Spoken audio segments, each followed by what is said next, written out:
निज धर्म हा चोखडा, नाम उच्चारू घडघडा, भुक्ती मुक्तीचा सवंगडा, हा भव सिंधू तारक.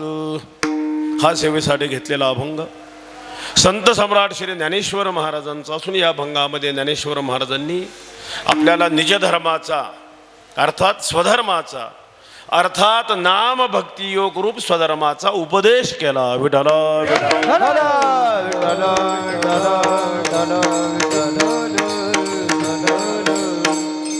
चालू असलेला हा जो काळ आहे पुरुषोत्तम मासाच्या निमित्ताने, प्रति पुरुषोत्तम मासाच्या निमित्ताने ह्या अधिक महिन्याच्या शेवटच्या आठवड्यामध्ये अधिक महिन्यामध्ये परंपरेने संपन्न होणारा हा महोत्सव आपणा सर्वांचं श्रद्धास्थान गुरुवर्य जगद्गुरु द्वाराचार्य रामकृष्णदासजी महाराज लहितकर प्रति पुरुषोत्तम मासात हा महोत्सव संपन्न करतात. त्याप्रमाणे याही पुरुषोत्तम मासातील या शेवटच्या आठवड्यातील ही उत्सवाची अखंड नाम सप्ताहाची जी सेवा आहे सद्गुरू श्री निवृत्तीनाथांच्या चरणी ती समर्पित करीत आहे. त्यातील आजच्या ह्या 5व्या दिवसाची कीर्तनरूपी सेवा माझ्या वाटेला आली आहे. सर्वच भाविक भक्त, सर्व वारकरी, सर्व गुणीजन यांच्या सहकार्याने संपन्न होणारी सेवा माझ्या वाटेला आली आहे. यथामती दिलेल्या वेळेत काही अभंगावर चिंतन करण्याचा मी प्रयत्न करणार आहे. विठ्ठला त्याकरता जो अभंग निवडला आहे संत सम्राट ज्ञानेश्वर महाराजांचा वारकऱ्याचा स्वधर्म सांगणारा अभंग आहे. नाम भक्ती करणं वारकऱ्याचा खरा स्वधर्म आहे. आणि हा स्वधर्म सांगत असताना याकरता पूर्व आचार्यांचा, पूर्व सिद्ध पुरुषांचा, पूर्व साधकांचा आदर्श आपल्या डोळ्यासमोर ठेवून हा नाम भक्ती योग रूप स्वधर्म प्रतिपादन केला. नाम भक्ती करणं वारकऱ्याचा स्वधर्म काय, अनेक त्याचे कारण आहेत. दोनच महत्त्वाचे सुरुवातीचे कारण सांगतो की पहिली गोष्ट हा स्वधर्म आहे, हा वैदिक स्वधर्म आहे. नामसाधनेचा जो विचार आहे मूळ वेदामध्ये आलाय. मूळ ऋग्वेदामध्ये पहिल्यांदा नामसाधनेचं चिंतन आहे. महाराज असं सांगतायत की संपूर्ण वेदाचं जे तात्पर्य, वेदात काय सांगितलं नाही, आपण जर प्रश्न केला वेद काय काय न बोले तर याचं उत्तर मिळेल वेद सर्व काही बोले. माणसाच्या जन्मपूर्व संस्कारापासून अंतिम संस्कारापर्यंत अनेकविध गोष्टी वेदाने सांगितल्या आहेत. पण वेदाला विचारलं वेदाचं तात्पर्य कशात आहे? संपूर्ण वेदाचं तात्पर्य नाम भक्ती करण्यामध्ये. वेद अनंत बोलिला, अर्थ तुकाचे शोधिला, विठोबाशी शरण जावी, निजनिष्ठे नाम घ्यावे. नाम साधना ही मुळात वैदिक साधना आहे, म्हणून तो एक वारकऱ्याचा स्वधर्म आहे. आणि दुसरी त्याची बाजू पुष्कळ आहे, मी दोनच सांगतोय. नामभक्ती हा स्वधर्म का आहे त्याचं कारण तो सर्वाधिकार सेव्य आहे. विठ्ठला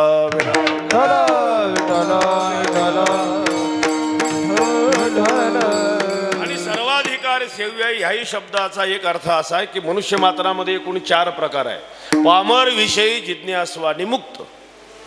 नामभक्तीची जी साधना आहे पामरालाही उपयोगाची आहे की मलदोष निवृत्त होण्याकरता पामराला नामसाधनेचं महत्व आहे. विषयी मनुष्याला चित्तातील चंचलता, विक्षेप दोष निवृत्त होण्याकरता नामसाधनेचं महत्व आहे. साधकाला आवरण दोष निवृत्ती करण्याकरता नामसाधना उपयोगाची आहे. आणि सरतेशेवटी जीवनमुक्त पुरुषाला, महात्म्यालाही जीवनमुक्तीचं विलक्षण सुख लाभावं म्हणून नामभक्ती योग उपयोगाचा आहे. विठ्ठला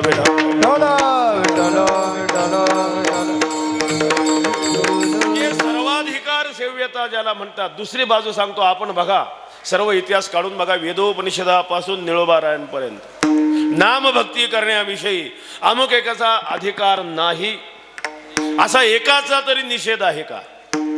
कारण विधीपेक्षा निषेध बलवान असतो. नामभक्ती करण्याविषयी एकाचाही निषेध नसल्यामुळेच त्याच्यात सर्वाधिकार सेव्यता आहे. सकळासी येथे आहे अधिकार, सकळासी येथे आहे अधिकार, सकळासी येथे आहे, सकळासी येथे आहे अधिकार. कलियुगी उद्धार हरे नाम, कलियुगी उद्धार हरे नाम, कलियुगी उद्धार हरे नाम.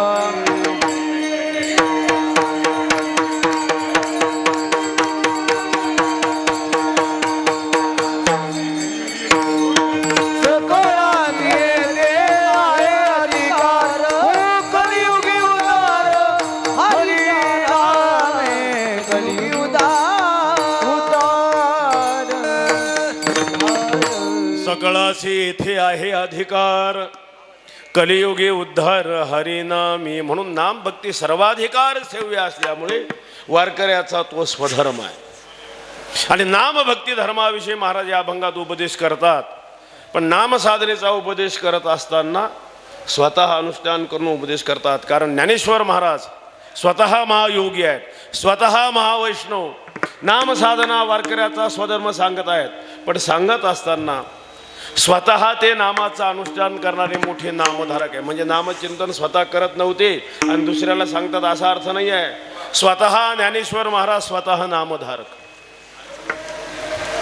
ज्ञानदेवा मौन जपमाळ अंतरी, ज्ञानदेव मौन जपमाळ अंतरी. ज्ञानदेवा मौन जपमाळ अंतरी, ज्ञानदेव मौन जपमाळ अंतरी. धरुणी श्रीहरी जपे सदा, धरुणी श्रीहरी जपे सदा. धरुणी हरी जपे सदा, धरुणी हरी जपे सदा.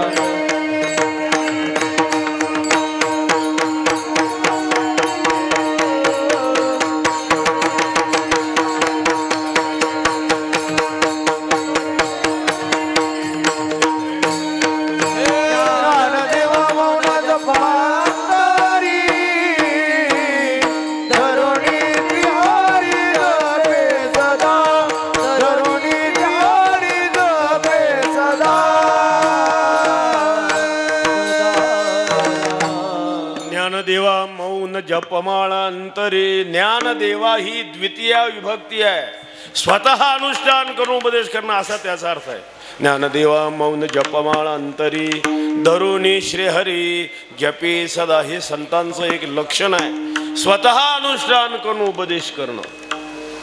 ज्ञानेश्वर महाराजांच्या उपदेशाच्या पाठीमागे त्यांची स्वतःची जीवनशक्ती आहे. जीवनशक्तीने संपन्न होऊन उपदेश करतात. नाही तर बोलणारे लोक रगड आहेत, लिहिणारे रगड आहेत. हा, बोलून बोलून बोलून पार आमचा घसा बसतो तरी आम्ही बोलण्याकरता उभे राहतो, एवढं बोलतो आहे.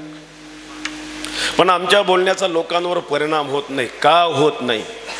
त्याचे जे अनेक कारणे, त्याच्यातील एक कारण आहे स्वतः अनुष्ठान करून कधी उपदेश करत नाही. बोलण्याच्या पाठीमागे ज्याला प्रातिपदर्शनाची स्थिती ज्याला म्हणतात, अनुभूतीची स्थिती ज्याला म्हणतात, ती कमकुवत असते, किंबहुना जवळजवळ नसतेच. अगदी दुसऱ्या शब्दात सांगायचं झालं तर लोक केवळ बाता मारण्यात हुशार असतात, पण प्रत्यक्ष अनुष्ठान करण्यात कोणी हुशार नाही. लोकांवर जो परिणाम होतो ना, केवळ बोलणाऱ्या माणसाचा होत नसतो. फार तर फार लोक एकदा त्याला फसतील, पण दुसऱ्यांदा म्हणतील हा बोलतो तेवढाच बोलतो, त्याप्रमाणे वागत नाही. संतांचं तसं नाही आहे. तैसे संत जगी क्रिया करुणी, स्वतः अनुष्ठान करून उपदेश करणं महत्वाचा भाग आहे ना. बोले तैसा, दोन बाजू सांगितल्या आहेत, बोले आणि चाले, म्हणजे त्याप्रमाणे वागणं. आता बोलण्यापेक्षा चालणं जरा अवघड आहे, बोलणंही तसं अवघड आहे. इथे उभं राहून बघा म्हणजे समजेल. फार सोपं आहे असं नाही, पण चालण्यापेक्षा कसं आहे, सोपं आहे. बोलायला सुरुवात केली, नुसतं बोलायचंच, त्याप्रमाणे वागायचं नाही. लोकांनी सांगितलं, दोन बाजू सांगितल्यात, बोले आणि चाले. तुम्ही फक्त बोलतात, त्याप्रमाणे वागत नाही. तो म्हणाले, हे बघ मी सुरुवात केली बोलायला, चालण्याचा विचार नंतर करू म्हटले. आणि बोलता बोलता बोलता ज्यावेळी आपण केवळ बोललेलंच लोक ऐकतायत असं ज्यावेळी त्या बोलक्याच्या लक्षात येतं ना, तो वागायचं करीतच नाही.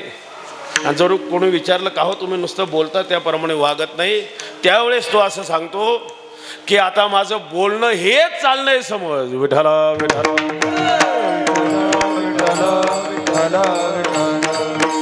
ज्ञानेश्वर महाराजांचं तसं नाही, सर्व संतांचं स्वतः अनुष्ठान करून उपदेश करणं. त्यांच्या त्या वाङ्मयाच्या पाठीमागे स्वतःची जीवनशक्ती आहे. जीवनशक्तीने संपन्न होऊन सर्व संतांनी हे वाङ्मय लिहिलंय. हे प्रासादिक वाङ्मय लक्षात घ्या. लिहिता वाचता येत नाही, त्याच्यावरही परिणाम करण्याची ही स्थिती कशामुळे आहे आपण बघा.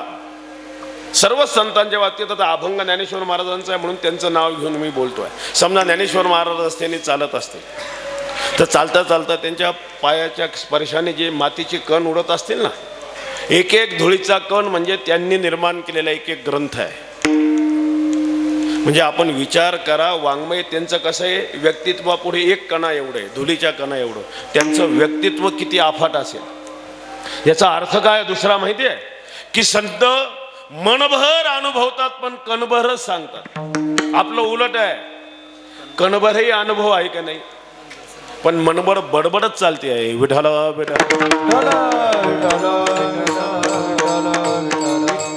का सांगतोय, नाम भक्ती करणं वारकऱ्याचा स्वधर्म आहे. हा स्वधर्म सांगतायत पण सांगत असताना स्वतः उपदेश करून, स्वतः नामधारक नव्हते असं नाही, स्वतः उपदेश करून सांगताय. ज्ञानदेव वैष्णव मोठा विठ्ठल नामे मुक्त पेठा नाम घडे श्रेष्ठा वैकुंठवाना ज्ञानदेव वैष्णव मोठा पेठा घडे केसा वैकुंठवाना संत गेले. ज्ञानदेव वैष्णव मोठा, ज्ञानेश्वर महाराज महावैष्णव महायोगी, भक्तीचे मोठे आचार्य, ज्ञानाचे आचार्य आहेत, योगाचे आचार्य. ज्ञानेश्वर महाराजांचा अधिकार अत्युच्च कोटीचा आहे. सर्व संतांनी ज्ञानेश्वर महाराजांचं वर्णन केलंय की ज्ञानेश्वर महाराजांचा असणारा अधिकार. आपण बघा, स्वतः महाविष्णूंचे अवतार असणारी शांती ब्रह्मश्री एकनाथ महाराज, पण तेही वर्णन करत असताना, महत्व सांगत असताना कोणाचं सांगतात. कैवल्याचा पुतळा प्रगटला भूतळा, चैतन्याचा जिव्हाळा ज्ञानोबा माझा, साधकाचा मायबाप दरुशनी हरिताप, सर्वाभूते सुखरूप ज्ञानोबा माझा. सरते शेवटी सांगतात विठोबाचा प्राण सखा ज्ञानोबा माझा. ज्ञानेश्वर महाराजांचा अधिकार एवढा आहे की केवळ त्यांच्या नामोच्चाराची फलश्रुती सांगतात. ज्ञानेश्वर महाराजांचं केवळ नाम घ्या, काय अधिकार असेल ज्ञानेश्वर महाराजांचा. ज्ञानदेव चतुराक्षरी जपहा करितो सर्वज्ञ, ज्ञानदेव चतुराक्षरी जपहा करितो सर्वज्ञ, ज्ञान ज्ञान विरहित ब्रह्म प्राप्तीची संज्ञा, भक्तीची संज्ञा, ज्ञाता नियम जामी होय ऐसी प्रतिज्ञा, होय ऐसी प्रतिज्ञा.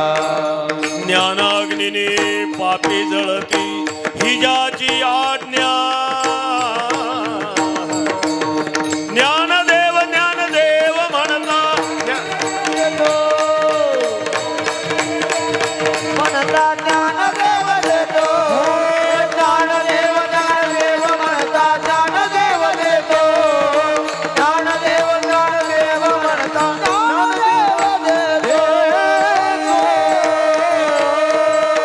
काय अधिकार ज्ञानेश्वर महाराजांचा सर्व संतांचे प्रमाण आहे. स्वतः जगद्गुरु श्री तुकाराम महाराज म्हणतात जगातले ज्ञानी लोक एकत्र करा. ज्ञानेश्वर महाराजांचा अधिकार आहे. ज्ञानी यांचा गुरु राजा महाराव म्हणते ज्ञानदेव तुमाईसे मज पामराही काय थोरपण, पायीची वाहन पायी बरी तुका म्हणे ज्ञानेश्वरा राखा पायापे किंकरा. नामदेव महाराज सांगतात ना, ज्ञानराज माझी योग्यांची माऊली जेणे निगमवल्ली प्रगट केली. पुष्कळ सर्व संतांचे प्रमाण आहे. जनाबाई महाराज स्वतः सांगतात ज्ञानेश्वर महाराजांचा अधिकार. ज्ञानाचा सागर ज्ञानाचा सागर, ज्ञानाचा सागर, ओ ज्ञानाचा सागर, सखा माझा ज्ञानी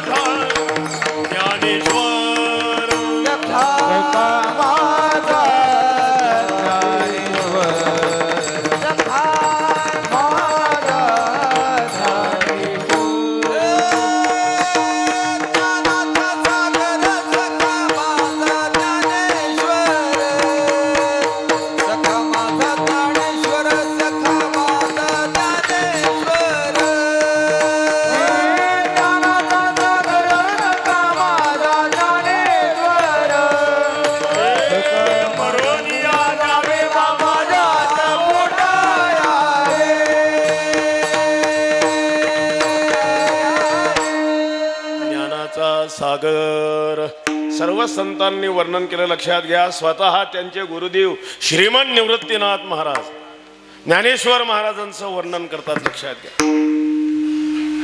अमर्यादा कधी केली नाही येणी, शिष्य गुरु पण सिद्धी नेली समाधी प्रकरणामध्ये. विशेषतः तर निवृत्तीनाथ महाराजांना स्वतः समाधी घेताना विशेषतः आठवण जी झाली,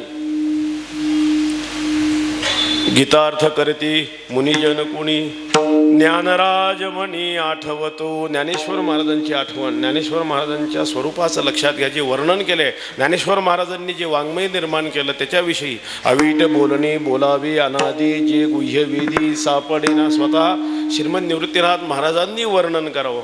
त्याच्याही पुढचं बघा, ज्ञानेश्वर महाराजांचं वर्णन स्वतः देव समाधी प्रकरणातीलच अभंग आहे बघा.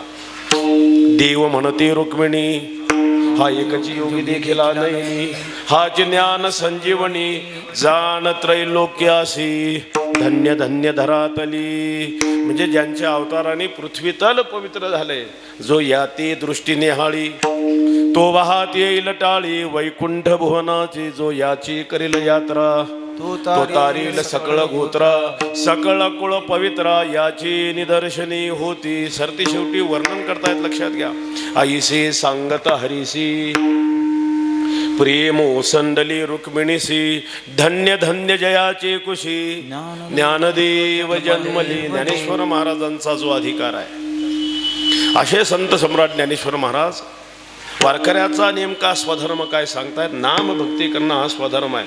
का हा स्वधर्म सांगितला असेल? ज्ञानेश्वर महाराजांचं जे हृदय आहे की सर्वसामान्यांना हे ज्ञान प्राप्त झालं पाहिजे. निवृत्तीनाथ महाराजांनी जी आज्ञा केली, संस्कृतमध्ये असणारं तत्वज्ञान, अनाकलनीय असणारं तत्वज्ञान, हा एक आध्यात्मिक लोकशाहीचा पंथ निवृत्तीनाथ महाराजांनी सुरू केला ना. सर्व अगोदर तत्वज्ञान संस्कृतमध्ये आहे. संस्कृत कळत नाही, तिरे संस्कृताची गहनी तोडून या मराठी शब्द सोपानी रचले धर्मनिधानी श्री निवृत्ती देवी. मग सर्वांसाठी वारकरी संप्रदाय हा एक आध्यात्मिक लोकशाहीचा पंथ आहे. विठाला विठाला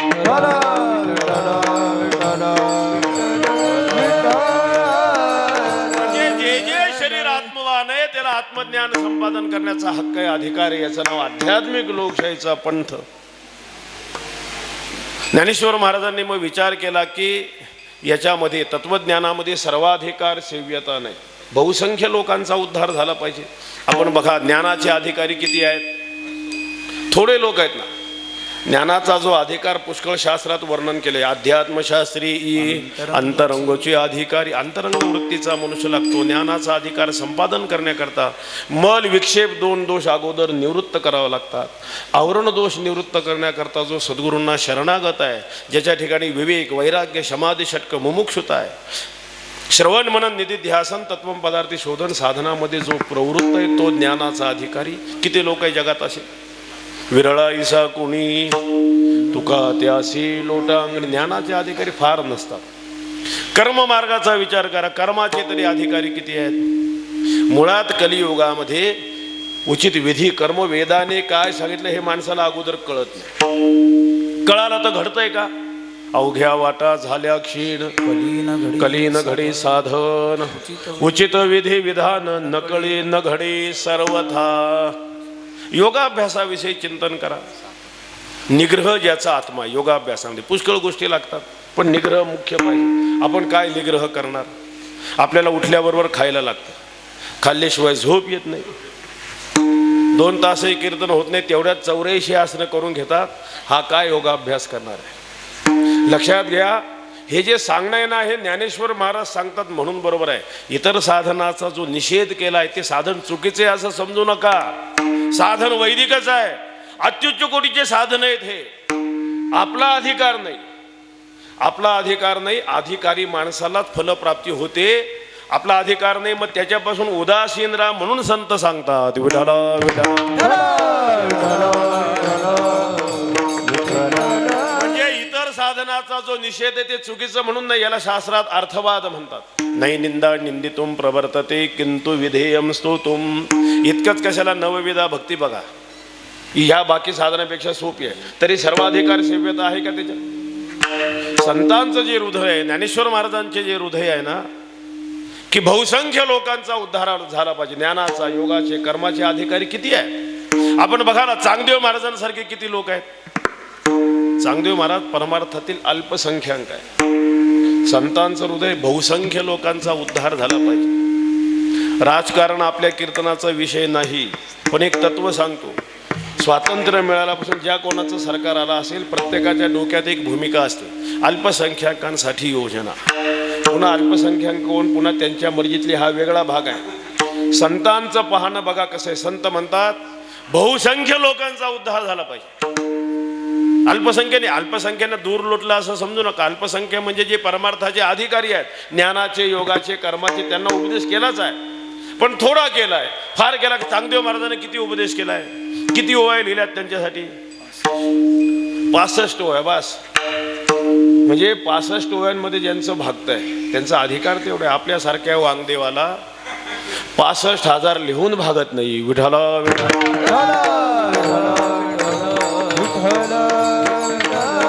जे सर्वसामान्य आहे, बहुसंख्य लोक आहे, ज्ञानाच्या, योगाचा, कर्माचा कशात त्यांचा अधिकार नाही. परमार्थाला, संतांना पाठमोरे आहे, आणि असे बहुसंख्य लोक आहेत, आणि यांचा उद्धार झाला पाहिजे. संतांच्या अवताराचं मुख्य प्रयोजन हेच आहे ना.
कारण उद्धराया जन जड जीवा. सर्वसामान्यांचा उद्धार होण्याकरता ज्यांचा कशातच अधिकार नाही, यांच्याकरता नाम भक्तियोग रूप स्वधर्म सांगितला. इतर साधनाचा जो निषेध आहे, मोडोनिया वाटा सूक्ष्म दुस्तर केला राज्यभार चाले, हा जो निषेध मी सांगितलं ना, कशासाठी आहे? ज्ञानेश्वर महाराज सांगतात म्हणून बरोबर आहे, नाही तर हे साधन बरोबरच आहे. योगयाग विधी येणे नोहे सिद्धी वायाचे उपाधी, हे कोण म्हणतं? ज्ञानेश्वर महाराज म्हणतात म्हणून बरोबर आहे. आपला त्यात अधिकार नाही. अनधिकारी माणसाला कधी फल प्राप्त होणार नाही. अधिकारालाच फल प्राप्त होत असल्यामुळे आपला अधिकार नाही ना. मग ज्ञानेश्वर महाराज सांगतात त्यांच्यापासून दूर राहा, मग नामभक्ती कर. अष्टांग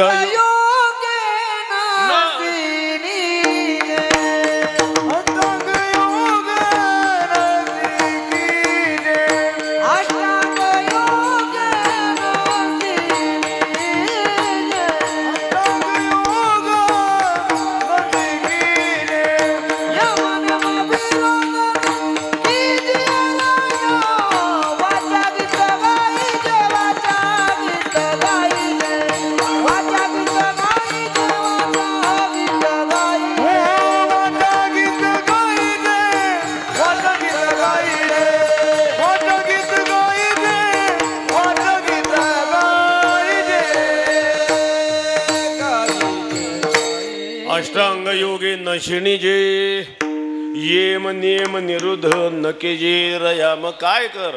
वाचा गीत गाई जी, गाता वाता श्रवणी ऐके जी रया गीता छंदी अंग डोली जी, लीला विनोदे संसार तरी जे रया बाप रखुमा देवर विठ्ठल नामी, जोडे हा उपाय की जे रया वाचा गीत गाई जी. नाम भक्ती करणं स्वधर्म आहे. आणि लक्षात घ्या, वेद प्रतिपादन करील तो स्वधर्म आहे. उगीच कशालाही धर्म म्हटलं जात नाही. धर्म ही जी संज्ञा आहे ना, तत्व काय? वेद प्रतिपादन करील तो धर्म आहे, आणि वेद प्रतिपादन करील तो अधर्म आहे. आपण ज्याला धर्म समजतो धर्म असेलच, आणि आपण त्याला अधर्म समजतो अधर्म असेलच असं नाही. भोगे घडे त्याग, त्यागी अंगा येती भोग, ऐसे उपराटे वर्म धर्मांगीचा धर्म. आपण बघा, आजही बघा, जगामध्ये जेवढ्या भाषा उपलब्ध आहेत त्यामध्ये धर्म शब्दाचं यथोचित भाषांतर झालं आजपर्यंत झालं आहे का? होऊ शकत नाही. का होऊ शकत नाही? धर्मस्य तत्वम निहितम गुहाया. धर्माचं जे तत्व आहे अत्यंत गौरगुप्त असल्यामुळे आणि धर्माचं अनुष्ठान करण्यात माणसाचं कल्याण असल्यामुळे आपण आजही बघा, मोठमोठे धर्म मारतंड आपापसात वादविवाद करतात. कशाला धर्म म्हणावं, कशाला अधर्म म्हणावं, याच्याविषयी मोठमोठ्या लोकांमध्ये आजही वादविवाद. आपण सर्वसामान्य लोक आहोत, लक्षात घ्या. आणि धर्माचं अनुष्ठान माणसाचं त्यामध्ये परम कल्याण आहे आणि वेद सांगेल तो धर्म असतो. धर्म हा जो शब्द आहे, अगदी थोडक्यात सांगतो, वेदामध्ये पुष्कळतेचं चिंतन आलंय. धर्म शब्द जो तयार झालाय ध्रुव धातूपासून झालाय. धारणा धर्म मिथ्याहू. प्रजेची धारणा ज्याच्यामध्ये होते, धर्मो रक्षते रक्षता. धर्माचं अनुष्ठान केलं तर धर्म त्याचं संरक्षण करतोय. धारणात ध्रुव धातूपासून झालेला शब्द आहे. पर धर्म विचारामध्ये दोन प्रधान धर्म आचार्यांनी पहिल्यांदा सांगितले. एक प्रवृत्ती लक्षण धर्म आणि एक निवृत्ती लक्षण धर्म. अहिक ऐश्वर्य प्राप्त करून देणारा प्रवृत्ती लक्षण धर्म आहे. निश्रेयस मोक्ष प्राप्त करून देणारा निवृत्ती लक्षण धर्म आहे. त्यातही आपल्या भारतीय संस्कृतीमध्ये धर्म अर्थ काम आणि मोक्ष चतुर्विध पुरुषार्थ आहे. आणि धर्म नेहमी मोक्षाचं साधन आहे. साक्षात आहे का परंपरेने वेगळा भाग आहे. धर्माचं अनुष्ठान निश्चित मोक्षा. बरोबर, वेदाने किती धर्म सांगितले असेल. स्वस्वरूप अनुसंधानापर्यंत म्हणजे यज्ञ यागादिक कर्मापासून स्वस्वरूप अनुसंधानापर्यंत हे जे चतुर्विध पुरुषार्थ सांगितले ना, याच्याही क्रमाला महत्व आहे. धर्म अर्थ काम आणि मोक्ष. पहिला आहे धर्म आणि शेवट आहे मोक्ष. मोक्ष परम पुरुषार्थ आहे. मध्ये अर्थ आणि काम. याच्यातलं तात्पर्य अर्थ असा आहे धर्मानुसार करणं. इतकंच कशाला सरतेशेठू येऊन पोचलाय पार स्वधर्मा शेजार धर्मापर्यंत. किती धर्म व्यापक आहे, कुठपर्यंत आलाय? शेजार धर्म. अरे शेजारी आपण एकमेकाच्या बसलाय ना, निदान त्याच्या मांडीला चिमटा तरी घेऊ नको. हा कोणता धर्म आहे? किती व्याप्ती आहे त्या धर्माची. आणि ह्या धर्माचं अनुष्ठान करणं, लक्षात घ्या, आत्ता सांगितल्याप्रमाणे ते मोक्षाचं साधन आहे. अनेक विविध धर्म वेदाने सांगितले. ज्ञानेश्वर महाराज म्हणतात, वेदाने प्रतिपादन केलेल्या सर्व धर्म विचाराचं मी चिंतन केलं आणि सर्व धर्म विचाराचं चिंतन करून या सर्व धर्म विचारात मूलभूत असा धर्म, सर्वाधिकार असा पद्धतीचा, कारण स्वरूप असणारा जर कोणता धर्म असेल तो धर्म मनामध्ये घेऊन त्याचा विचार सांगताय अभंगाच्या पहिल्या. सकळ धर्माची कारण, सकळ धर्माची कारण, सकळ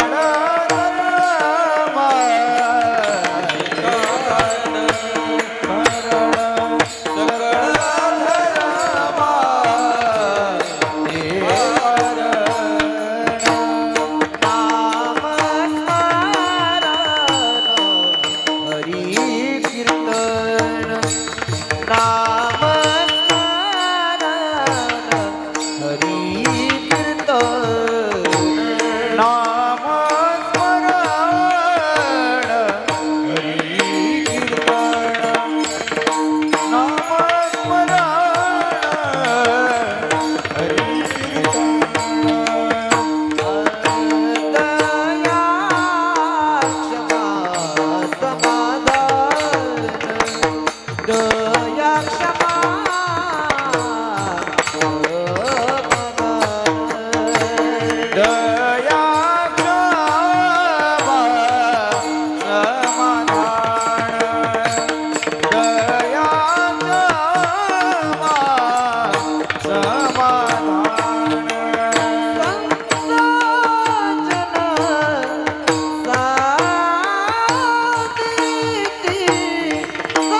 धर्माचे कारण नामस्मरण हरिकीर्तन दया क्षमा समाधान संतजन साधिती.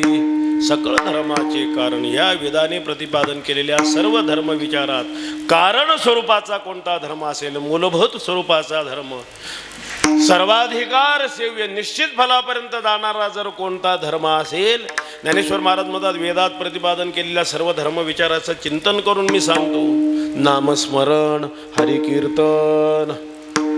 आता नामस्मरण शब्दाचा अर्थ आहे अगोदर नामाचं उच्चारण, या स्मृती सहसा अनुभव पूर्विका. त्यामुळे नामस्मरणाच्या अगोदर नामाचा उच्चार केलं तर स्मरण होणार आहे. मानस जप कधी आधी वैखरी वाणीने नामाचं उच्चारण, म्हणून नामस्मरण हरिकीर्तन यात अध्यारूत असा आहे नामाचं उच्चारण अगोदर, मग नामाचं स्मरण आणि मग हरिकीर्तन. अगोदर वाणीने नामाचं उच्चारण वारकऱ्याचा स्वधर्म आहे. वैखरी वाणी दिली आहे, वैखरी वाणी जर आपण नुसतं देवाच्या नामाचं उच्चारण केलं त्याची जी फलश्रुती आहे पुष्कळ आहे, उच्चाराचीच फलश्रुती आहे. हरि उच्चारणी अनंत पापराशी जाते लयासे क्षणमात्री. म्हणजे पापी माणसाला कधी देवाचं दर्शन होणार नाही. देवाचं दर्शन होण्याकरता अधिकार पाहिजे, मनुष्य निष्पाप पाहिजे. याकरता नामोच्चारण करा, पाप निवृत्त होईल, मनुष्य निष्पाप होईल. दुसरं फल आहे की नामाचं उच्चारण केलं ज्यात विशुद्ध पुण्य निर्माण होईल. भगवत दर्शनापर्यंत तुम्ही जाल. हरिमुखे म्हणा, हरिमुखे म्हणा, पुण्याची गणना कोण करे. केवळ उच्चाराची ही फलश्रुती आहे. हरे हरे हरे मंत्र हा शिवाचा, म्हणते जे वाचा तया मोक्ष. केवळ उच्चारणाचं जे शास्त्र आहे ना, जाणीव नेणीव भगवंती नाही, उच्चारणे पाही मोक्ष सदा. म्हणजे आरंभी सुरुवातीला वाणी दिली आपल्याला उच्चाराची फलश्रुती. त्याच्या पुढे आता उच्चारण नाही, आता मानस जप आरंभी प्रमाण झालंय. ज्ञानदेवा मौन जपमाळ अंतरी. वैखरी वाणीने जप नाही, आता मानस जप चालू आहे, ज्याला स्मरण म्हणतात. नामोच्चारण, नामाचं स्मरण पुढची अवस्था. परमार्थामध्ये स्मरणाला फल आहे, व्यवहारात स्मृतीला फल नसतं. आता मला स्मरण झालं, लाडूचं स्मरण झालं, जिलबीचं झालं, गुलाबजामचं झालं, तुम्हाला मी पुष्कळ वर्णन करून सांगितलं. काय उपयोग आहे त्याचा? बोलाचाची कढी बोलाचाची भात जीवन या कोण तृप्त झाला. पण परमार्थामध्ये स्मरणाला फल आहे. यस्य स्मरण मात्रेन जन्म संसार बंधनात विमुच्यते नमस्तस्मै विष्णवे प्रभ विष्णवी. केवळ स्मरण. तुम्ही बघा, स्मरण शब्दाचा अर्थ स्मृती, विज्ञान.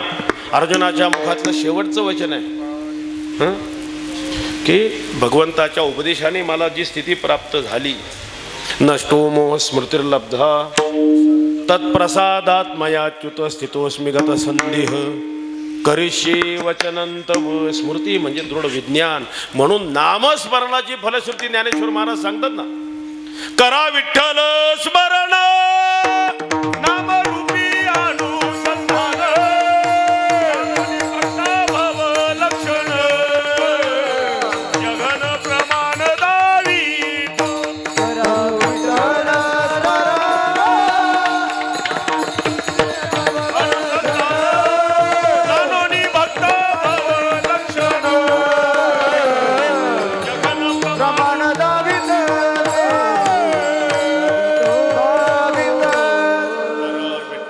स्मरण. नामस्मरणाची फलश्रुती बघा किती आहे. भगवान सांगताय ओम तत्सदिति निर्देशो ब्रह्मणस्त्रिविध स्मृता ब्राह्मणास्तेन वेदाश्च यज्ञाश्च विहिता. पुराण ज्ञानेश्वर महाराज सांगतात सृष्टी आरंभ करण्याची पूर्वी एकला ऐसा ब्रह्मा वेडा होता. ब्रह्मदेव एकटे होते. सृष्टी उत्पन्न करायची दृष्टी नव्हती, सामर्थ्य नव्हतं, ज्ञान नव्हतं. ज्ञानेश्वर महाराज सांगतात ब्रह्मदेवाने काय केलं? नामस्मरण केलं. नामस्मरण केल्याने सृष्टी उत्पन्न करण्याचं ज्ञान सामर्थ्य ब्रह्मदेवाला प्राप्त झालं. नामस्मरणाचं महत्व सामान्य नाही. संत जे सांगतायत ना नामस्मरणाचं महत्व, हे नामस्मरणाचं महत्वही कळायला मोठा अधिकार लागतो. सर्वसामान्यांना ते कळावं असं नाही आहे. नामस्मरणाचं महत्व कळायला संत महात्माच लागतो. ज्ञानेश्वर महाराज सांगतात नामस्मरणाचं महत्व कोणाला कळेल? निगमाचळ शिखरी उपनिषदार्थ नगरी आहा ते जे ब्रह्माच्या एकाहारी तयासीच कळी चकार वापरलाय तयासीच निगमाजळ शिखरी वेदरूपी पर्वताच्या शिखरावर जे राहतात कुठे राहतात उपनिषदार्थ नगरी वेदरूपी पर्वतावर उपनिषदरूपी अर्थरूपी एक नगर आहे पठार जागा आहे तिथे राहतात कसे राहण्याची पद्धत आहे आहा ते जे ब्रह्माच्या एकाहारी परब्रह्माच्या योग्यतेला जे आले आहे तुकिता तुळणीसी ब्रह्म तुकासी आली असा जो श्रोत्रिय ब्रह्मनिष्ठ महात्मा आहे ना तयासीच कळेल ज्ञानेश्वर महाराज सांगतात नामस्मरणाचं महत्व त्यालाच कळेल म्हणून आपण काय केलं पाहिजे आत्ता सांगितल्याप्रमाणे धर्मतत्व गभरगुप्त आहे सर्वसामान्यांना कळत नाही त्याच्याविषयी वाद पुष्कळ आहे श्रुतिरे विभन्ना स्मृतयश्च भिन्ना नैको मुनिर्यस्य वच प्रमाणम धर्मस्य तत्वं निहितं गुहाय महाजनो येन गतस्स पंथाः आपल्या हातात एकच आहे मार्ग दावणी गेली आधी जयानिधी संतती तेणीची पंथी चालू जाता महात्म्याच्या मागे आपण गेलं पाहिजे संत ज्या मार्गाने जायला सांगतायत नामस्मरणाचे महत्व सांगतायत ना संत सांगतायत डोळे झाकून जायचं आहे पुढे गेले त्यांचा शोधित मार्ग चला जाऊ माग घेता मी संत पाहिजे लक्षात घ्या उपदेशक कोण पाहिजे अधिकारी संत पाहिजे हल्ली काळ मोठा विचित्र होत चाललाय हल्ली उपदेशक सर्व लांडगे बनले आहेत विठ्ठला समाजाला केवळ ओरबाडायचं काम करतायत लक्षात घ्या अधिकारी माणसाच्या मागे आपण लागलं पाहिजे नाही तर आपली अवस्था आहे हुरळी मेंढीन लागली लांडग्याच्या पाठीमागे असं होऊ नये म्हणून संत सांगतायत त्याप्रमाणे वागा विठ्ठला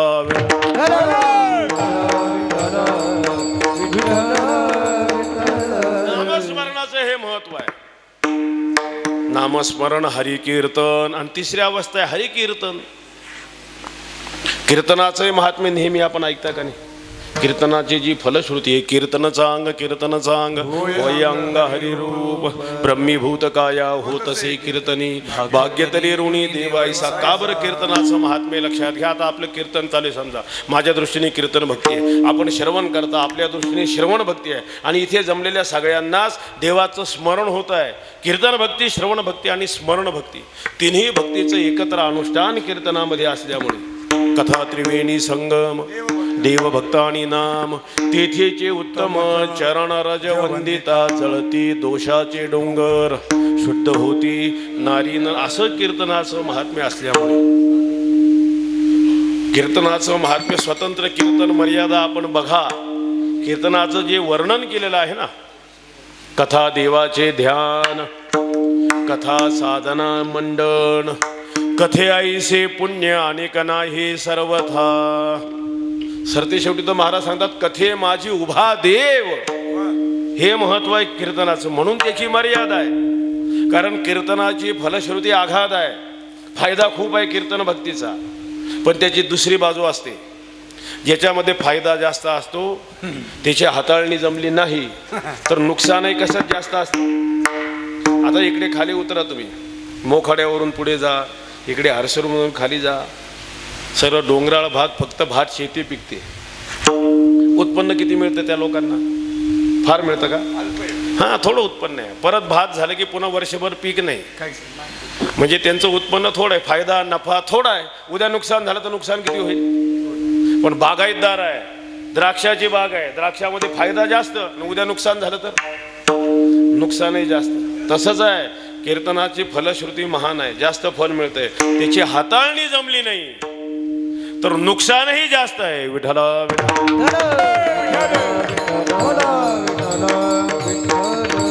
म्हणून कीर्तन मर्यादा सांभाळली पाहिजे बरं कीर्तन मर्यादा कोणी सांभाळायला पाहिजे बाहेरच्या लोकांनी का सांप्रदायिक वारकऱ्याचंच हे काम आहे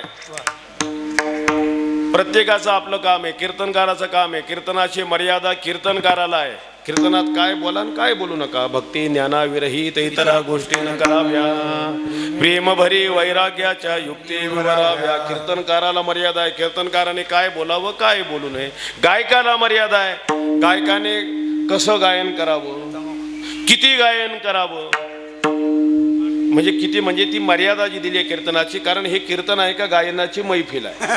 म्हणजे गायन किती असावं, कसं असावं, कोणते प्रमाण टाळ पखवाजावर म्हणावी आणि कोणते म्हणू नये. हल्ली तर म्हणजे मर्यादा संतांची अशी आहे, संत प्रमाणा व्यतिरिक्त टाळ पखवाजावर दुसरं म्हणू नये ही परंपरा आहे. आता हल्ली ते संत प्रमाण सोडून बाकीचेच टाळ पखवाजावर आहे. निष्ठावान वारकऱ्यांनी त्यावेळी टाळही वाजू नये, पखवाजही वाजू नये. लक्षात घ्या, जो आहे ना निष्ठावान वादकाला मर्यादा तशीच आहे. कसं वाजवावं, आडवं कुठे वाजू नये, पुष्कळ बाजू आहे. हा आडवं वाजूच नाही, किनार वाजवतच नाही.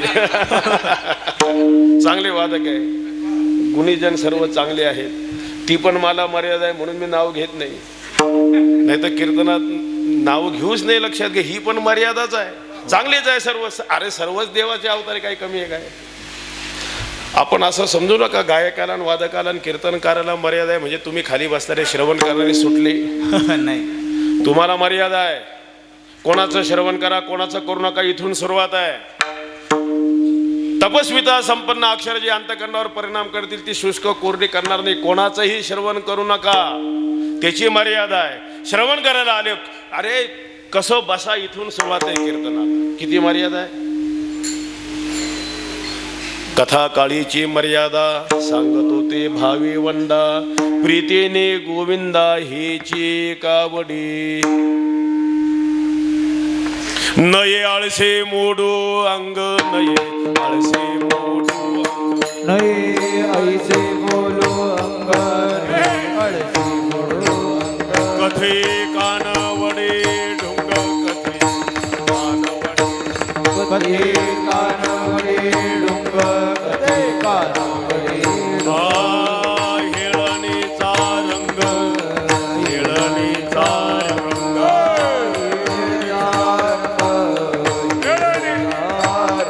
दावी लगो चांडाळ, दावी लगो चांडाळ, दावी लगो चांडाळ, दावी लगो चांडाळ. टाळवाद्य गीत नृत्य, टाळवाद्य गीत नृत्य,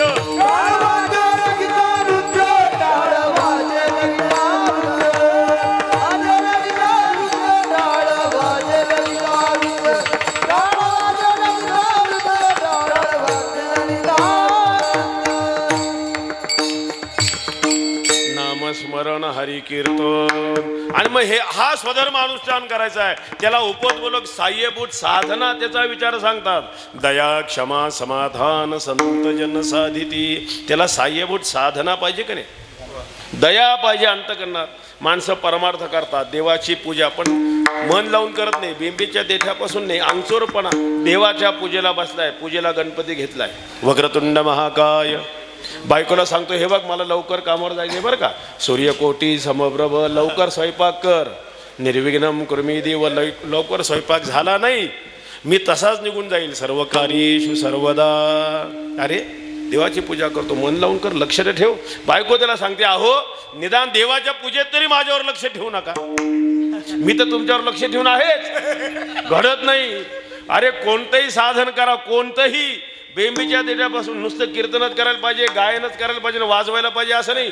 मंडप जरी झाडला ना मनापासून, कोणतीही साधना करा फक्त मनापासून. फलश्रुती एकच आहे. नामभक्तीचं जे वैभव त्याच्यासाठीच आहे ना. काही त्याला ताल स्वर येतो त्यांनीच नामभक्ती करावी असं विधान आहे. हा, ज्याला ज्ञान आहे त्याने ताल स्वरात म्हणावंच. लावणी मृदुंग श्रुती टाळ घोष. नय जरी तुझ मधुर उत्तरे, नय जरी तुझ मधुर उत्तरे, नय जरी तुझ मधुर उत्तरे, नय जरी तुझ मधुर उत्तरे. दिदला सुस्वर नाही देवे, दिदला सुस्वर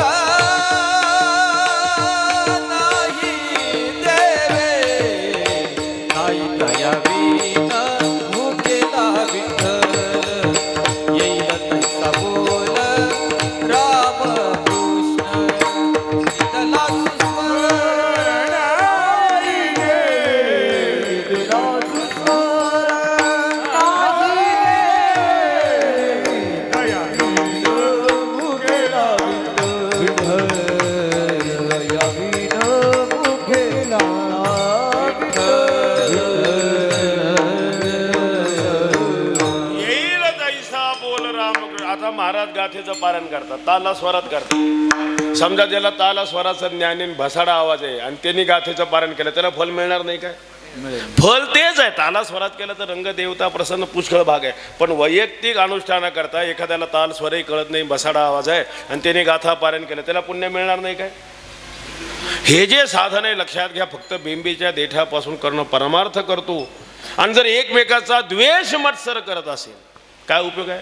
नाम साधना करतो ना, वारकरी आहे ना, संतांचं लक्षण आहे भूतांची दया हे भांडवल संत, आपलं ते साधन आहे. म्हणून नाम दया करणे जे भूतासी, दया करणे जे भूतासी, तेची दासा निदासी, ज्याची अपंगिता नाही, ज्याची अपंगिता